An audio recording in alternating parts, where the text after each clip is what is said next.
Just as a quick warning, I will be spoiling parts of Final Fantasy VII, the remake, and Rebirth, so continue to watch at your own risk. A year or two ago, my friend brought over her PlayStation 4 and over the course of many months, had my sister, with my friend and I watching, play through Final Fantasy VII Remake, which was the first Final Fantasy VII game any of us had ever played. The city you start the game in is Midgar, which consists of an upper layer, the plates, that the well-off live on, and then the slums underneath the plates. The evil President Shinra decides to drop one of these plates, which will result in hundreds of thousands dead from both those on and below the plate. The main characters discover this plot, and do what they can to prevent this catastrophe, to save their home and friends. But in the end, they're too late. The destruction is terrible. You see explosions, fire, and... Wait, is that a cat? With a little crown and cape? No, yeah, that's definitely a little cat man looking absolutely devastated also by the destruction around him. Who the hell is this guy?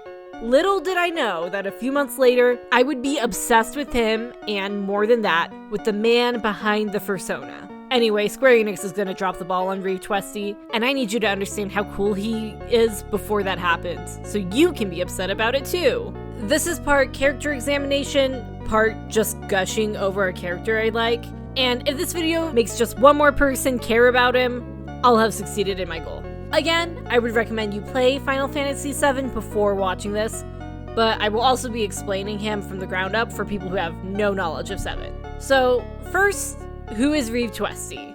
Actually, we need to take a step back again. First, who is that cat? For those who are unaware, this is the party that you have in 7 if you get the optional characters too. You've probably seen Cloud around.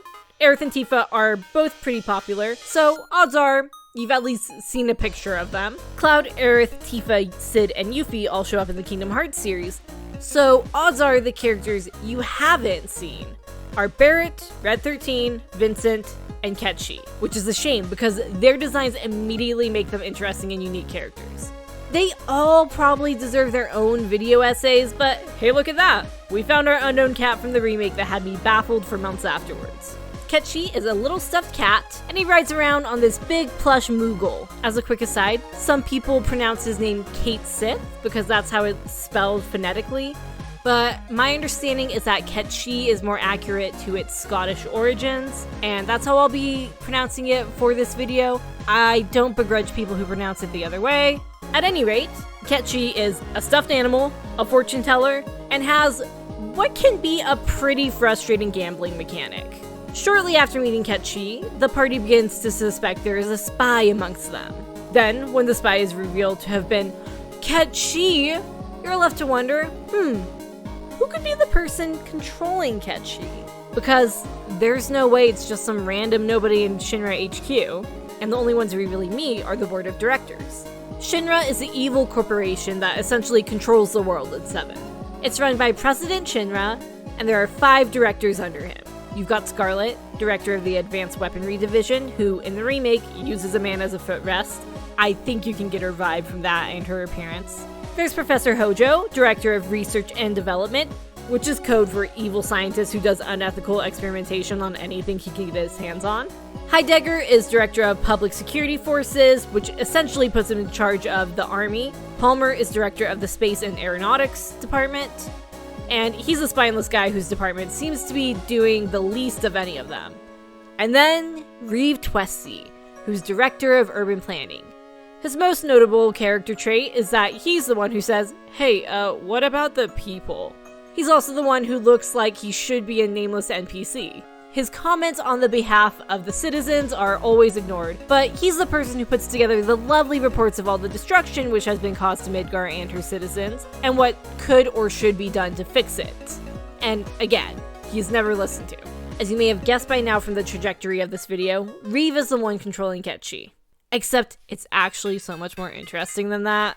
In the original Final Fantasy VII, it's unclear exactly where the line between Cait and Reeve is. To better understand Reeve, we need to start with Cait, who has like 10 times more screen time and dialogue than Reeve, probably even more. Cait doesn't get much of a chance to really endear himself to the player. Obviously, he's a spy, which to start off with, leaves a bit of a bitter taste in your mouth. After he's already betrayed our protagonist by stealing something, the Keystone, and giving it to Shinra, he then blackmails them using Barrett's daughter Marlene as a hostage. So, now you're stuck with this guy you hate on your team. Fairly quickly after this, our team has a problem where someone needs to stay behind and do some puzzles to create the black materia, and will be sacrificed by doing so. Squished in a temple. Ketchi offers himself up, and it feels too close to his betrayal to have you actually care all that much. And shortly after he's killed, another Ketchi pops up to replace him, because he's a robot. Ket doesn't do anything particularly interesting throughout most of the game, but this does seem to be a turning point for Reeve and Ketchi. After this, Ket starts to feed some info on Shinra to Cloud in the game, such as where the president is going to be. A lot of his comments also end up conveying that he really likes and treasures being a part of a group, often remarking on being friends with the others. Interestingly, Ketchi's accent seems to grow a little more noticeable over the game, although I think that's mostly the translators forgetting or not bothering to write it. The original translation has some mixed opinions, but is generally thought to be bad or good for the time, which is to say, bad by current standards. I've also heard it might have been translated by just one guy, in which case that's way too much of a workload for one person, but I'm not sure if that's true or not. Ketchi's other two most notable scenes happen kind of back to back. So the city of Midgar is about to be attacked by a giant monster, and Barrett worries over his daughter, Marlene, the one who was held hostage. Ketchi assures him that Marlene is safe, and after this, Barrett seems to not worry about Midgar as a whole.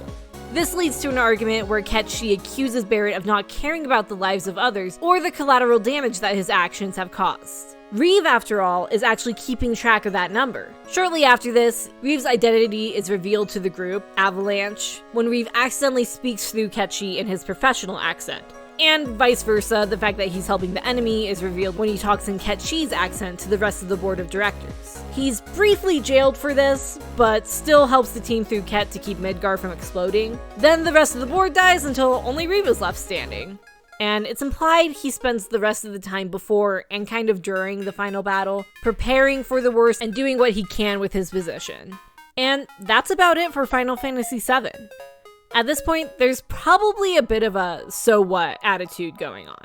Okay, so Reeve's a businessman with a persona, whoop-de-doo, those exist in real life too. Let's get into what's interesting about him. First, from the interactions, you do actually get kind of a nice character arc for him. At the beginning, Reeve is the character who believes in the system. He thinks that it can work and that he can change it from the inside. He's also clearly a very intelligent person. Ketchi and the Mog are his own creation, and they both seem to be pretty complex robots. And he takes his job very seriously. He seems to really want to be someone who can mitigate or fix any damage caused to Midgar, but is held back by the fact that he works for an evil corporation. Throughout the game and through Ketchi, Reeve learns what it means to be a part of a team who cares about a cause. He comments early on that something bothers me. I think it's your way of life. You don't get paid. You don't get praise. Yet you still risk your lives and continue on your journey. Seeing that makes me think about my life. I don't think I'd feel too good if things ended the way they are now. And then he blackmails you with a child. Eventually, he starts to realize more that helping Cloud and the others is actually going to get work done. Save the people and the planet. Interesting to me, Reeve never has a moment where he tries to verbally rationalize his actions while working for Shinra. If anything, he seems very aware of whatever evil he's been complicit in. I can't apologize to y'all enough. If I was just a bit more of a better fella, ain't none of this would have happened. Maybe we were a little late in noticing the trouble we were getting into. But there's still time. We should still be able to get out of it. Even if we can't get everything back to normal, we should be able to protect what's most important. Despite it all, Reeve seems to be optimistic that it's not too late to change the world. Now, let's talk a little bit about the relationship between Reeve and Ketchi. After all, is Reeve just, always piloting Ketchi? How does he do that time-wise, especially when he's working? The most we're given in-game is Reeve sometimes kind of reaching up like he's touching an earpiece or something. So maybe there's some kind of Bluetooth connection? Do we want to go deeper? Is there some sort of neuralink in his brain? Does Ketchi have an AI that runs on autopilot most of the time and that Reeve can just take direct control of when he needs to? Ketchi seems to have some degree of sentience. He talks in a different accent than Reeve and has a much more playful and casual personality. During the scene in the temple when Cait is sacrificing himself, despite being on his own, he talks out loud, seemingly to no one but possibly to Reeve, the only person who'd be able to hear him at the time. I can protect the planet too. I'm kind of embarrassed. There's plenty of stuffed toys like my body around, but there's only one me. Don't forget me even if another Cait comes along. Goodbye then. I guess I'm off to save the planet. Cait, the current one active, cares that he's about to die, knows he'll be replaced, and hopes that this version of him will be remembered. That's a lot for an AI. So, is he alive? Is he sentient? Yes, and the how is fascinating. In the original Final Fantasy VII, a few of the party members had their stories cut short or changed. 7 is a big game, especially for the time, but not everything could make it. In the original intention for Reeve's character, he was supposed to have a much bigger role near the end of the story. He had an ability that was called Inspire, and apparently could breathe life into and control non-living objects. Near the end of the game, all of the big Mako reactors, power sources that are draining the planet of her life, would need to be shut down, and Reeve would be able to use this power to do exactly that. Now, this plot point was dropped. The Inspire thing was not. Cait isn't an AI. He was brought to life by Reeve and is controlled by him through this strange power he has that is little explained. Now, you'd be excused for not knowing about that, even if you've played every game in the series. It is never named in any of the compilation. Because of this, most people aren't aware that Reeve actually has this very unique and weird ability, and others don't know that Cait is not just Reeve messing around in VR chats. A lot of people will kind of make them into the same character, and they're not. It creates this interesting blurred line between Reeve and Cait. Cait is his own character, but he also can be taken over and controlled by Reeve whenever Reeve needs to. The supplementary information from the rest of the compilation gives us a little more information on Reeve and Cait, but not much. They appear briefly in Before Crisis, a prequel to 7 that was supposed to be played on a flip phone. During this, the player character was able to control Cait through a remote. So we know that he is still, a robot that can be controlled like that. We also learn that Reeve is close to, or at least used to have a close relationship with Vel, the old head of, let's call them the Shinra Secret Service, the Turks. This could imply Reeve having worked with Shinra for a long time already, as well as having a close relationship with this group in the past. We also briefly get to see Reeve in the short 7 sequel novella series On the Way to a Smile, and it's through this that we learn that Cait's accent is the same accent Reeve's mom has. But Reeve himself either doesn't have or more likely stifles. Reeve at this point, after the events of 7, has founded the World Regenesis Organization and is trying to put the world back together after what Shinra and the nearly world-ending meteor did to it. He also decides to stop recruiting children. Big win. Cait makes a brief appearance in the 7 sequel movie, Advent Children, but he's just riding on Red 13 and doesn't actually do anything other than speak with a Scottish accent, solidifying that to be the accent he uses, at least in the English versions. Reeve also called Cloud and offered to help Cloud with his delivery service, but that's it for both of them. After that is Dirge of Cerberus, which is the latest game in the 7 timeline, and it's here we probably see the most of Reeve we've ever seen. We get some good character moments for Reeve, like when he tries to appeal to someone's sense of love for their family to get her to stop from killing them, and then offers a non-lethal option for dealing with this girl because she's just a kid.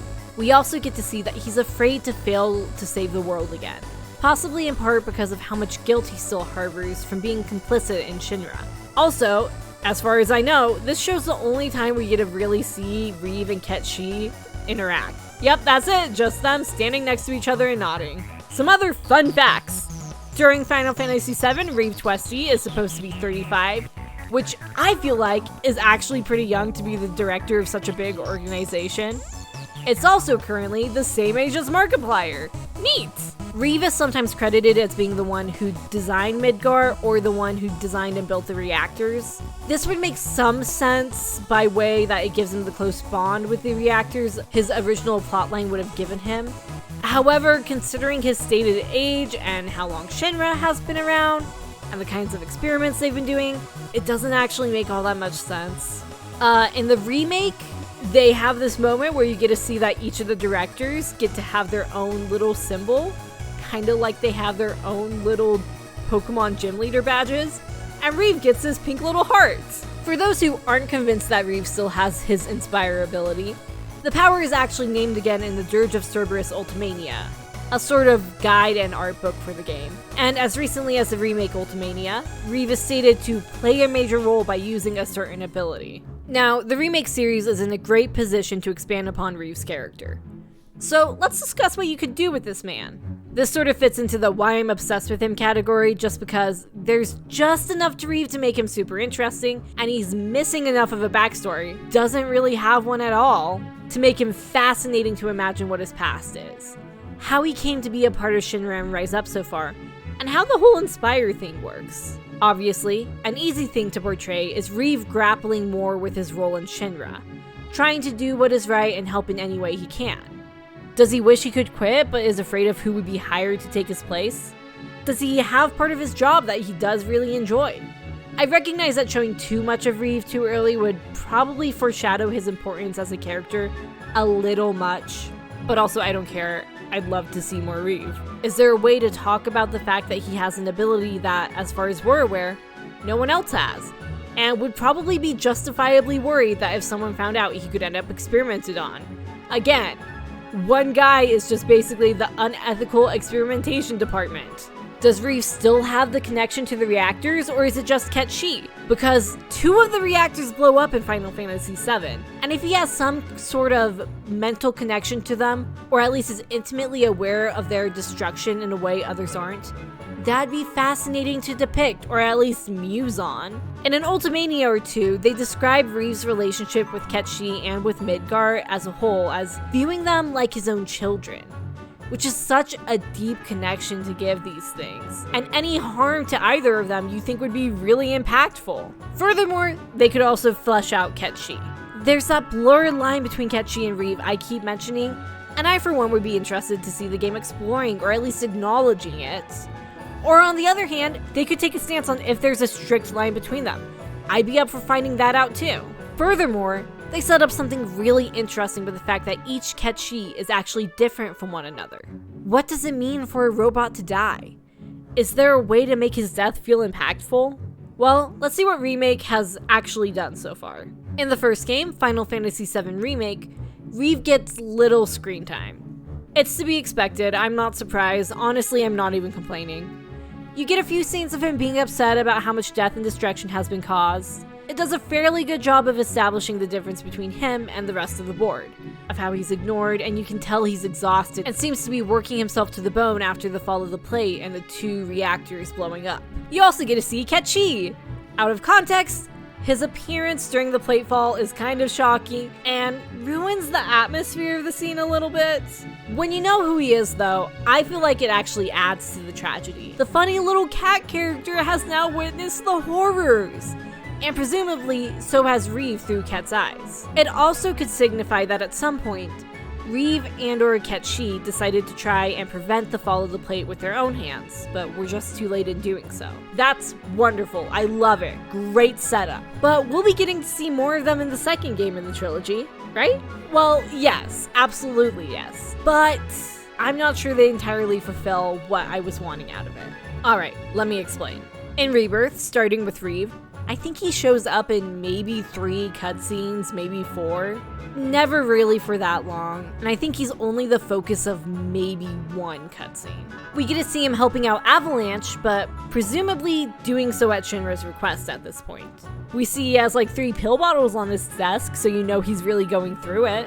Okay, obviously, we get way more Cait by nature of the fact that he becomes a party member. And honestly, he's pretty great. I think he has a really good personality, really fun. They also more organically add him into the party. In the original, you run into him, he gives you a fortune.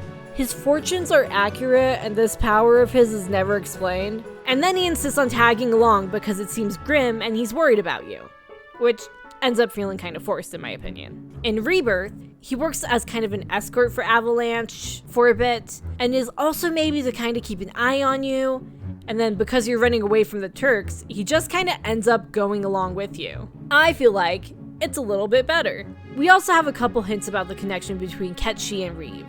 They're really subtle. Like seeing Reeve's office and there's another Cait sitting right there, out in the open. This actually doesn't bother me too much, like, whatever. What I care about is the building of the relationships and personalities, which we get a bit of, but also in a bit of a worrying way. During Avalanche's time at Cosmo Canyon, Cait actually falls asleep for a little bit, or, probably just turns off for a bit. And this is worrying in the sense that you would think that Cait would not need to turn off no matter what.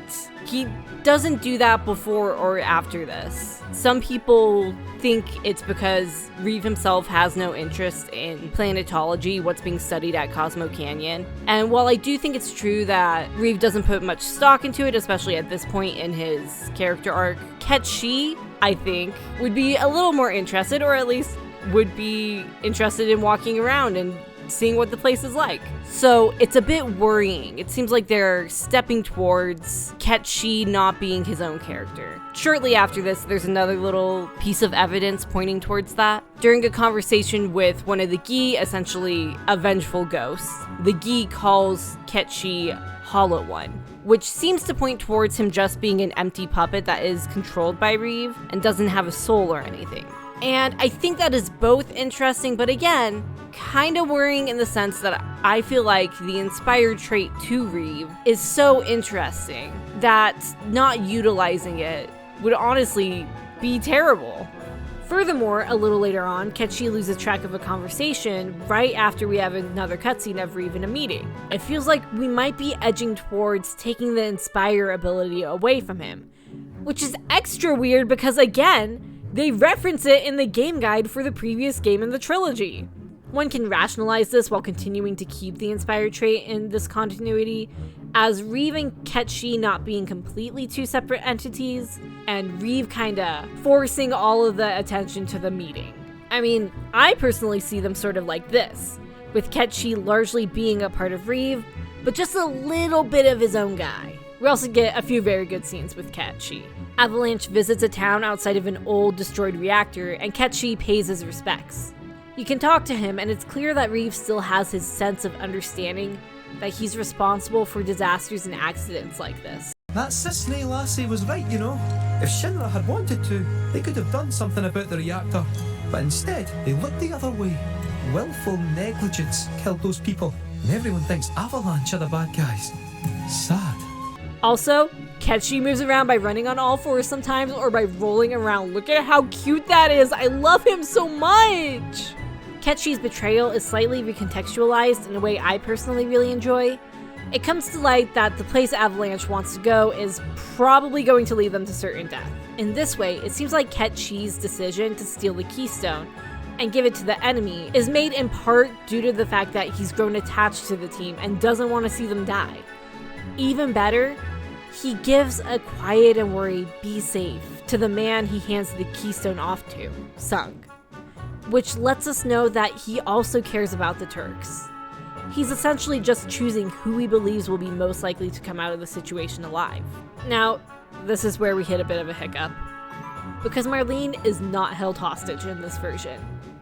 There's probably a Doyleist reason for this, as well as some plot contrivances, but as far as I'm concerned, it changes Reeve's character a bit.